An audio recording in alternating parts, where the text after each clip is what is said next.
Silver Teammate Studying, and today I'm here to talk about studying. What a surprise! My channel is literally called TBH Studying. Woohoo! But today I specifically want to talk about my friends out there who are studying really hard and working really long hours on their homework and things like that, but aren't getting the right grades or the right outcome that you want to see from your work.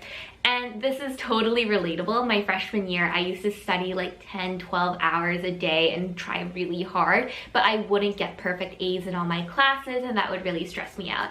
So today, I just want to talk about some tips and tricks to improve your studying and make sure you get the grades and the outcomes that you really want from your work. I think the first thing that's the easiest thing to address is to really think about the ways in which you are spending your time studying. All-nighters and studying for like 15 hours a day isn't going to automatically guarantee you a good grade. Like, the amount of time you spend on your studying isn't actually indicative of the grade you get. What matters is how effective your studying is. Are you using study methods like active recall or flashcards or blurting, or are you just passively reading through your notes and highlighting your textbook and skimming through things? By actively engaging with the material and really emphasizing the effectiveness of your studying over the amount of time you spend on it or how pretty everything looks, you can really improve your studying and make sure you have that information in your brain and get that better grade. I would suggest reevaluating your study methods and figuring out what times in the day work best for you to study, and really customize your study routine to match yourself. Of course, I offer a lot of my own study tips and share with you guys my own study routine, but that doesn't mean that my methods and my tricks work for you. So my best advice is to take this advice with a grain of salt and really adapt it to your own lifestyle and the way you learn best. The second tip is sort of along the lines of the first one, but I still think it's really important to say. Try to study in order to understand, not in order to memorize.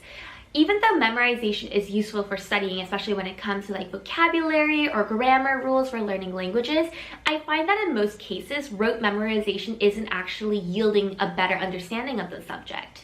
Pure memorization alone isn't enough to get you through difficult exams. You need to learn how to apply the concepts that you learn to the questions that you're answering, and you need to understand how to look at a new question and really understand what concepts you're trying to get at. When you recall information, do you remember exactly how the textbook or the lecturer described it, or can you apply the concept to a new situation or come up with a new example of the concept you're trying to describe? I think these ideas and these sort of lines of questions are really important to frame the way you study.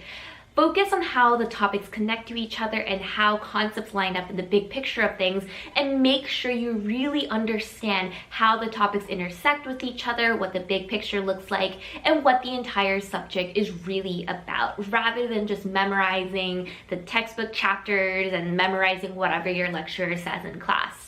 A third problem that I often see people with when they're trying to study really hard and get good grades is that they're trying to do too much in too little time. Your brain needs a lot of time and a lot of repetition with materials in order to store it into your long-term memory. So I would suggest really look at your calendar, look at your planner, whatever you use to plan out your time, and try to map out a study schedule for yourself before the exam day or before your presentation, so that you have enough time to actually put things into your long-term memory. Cramming the night before isn't really going to help you with getting the grades that you want, so make sure you actually have enough time to rehearse the information and really lock it into your long-term memory, rather than just keeping it floating around in your short-term memory. Another reason that I see a lot of people not really getting the grades that they want is that they get really bad text anxiety, and I totally relate to that. It can be really stressful to take an important exam or to do an important speech or presentation, so I would highly suggest you practice, prepare, and study in the conditions that you have to do it in. So for testing, I would highly recommend you study within test conditions, so don't have any music playing, sit at a desk, like have only the materials you need out in front of you, and really simulate that testing environment. That's what I do when I take practice MCAT exams. I make sure that I have a mask on and try to make my study area exactly like the testing center and sort of replicate testing conditions to the best of my ability.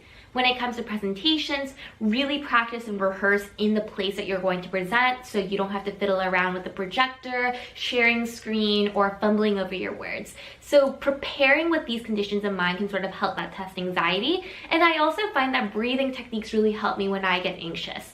I'm not really a meditation gal. Meditation has never really worked for me, but something that's really helped me is slowing down my breathing and really making sure I get a deep breath in and deep breath out.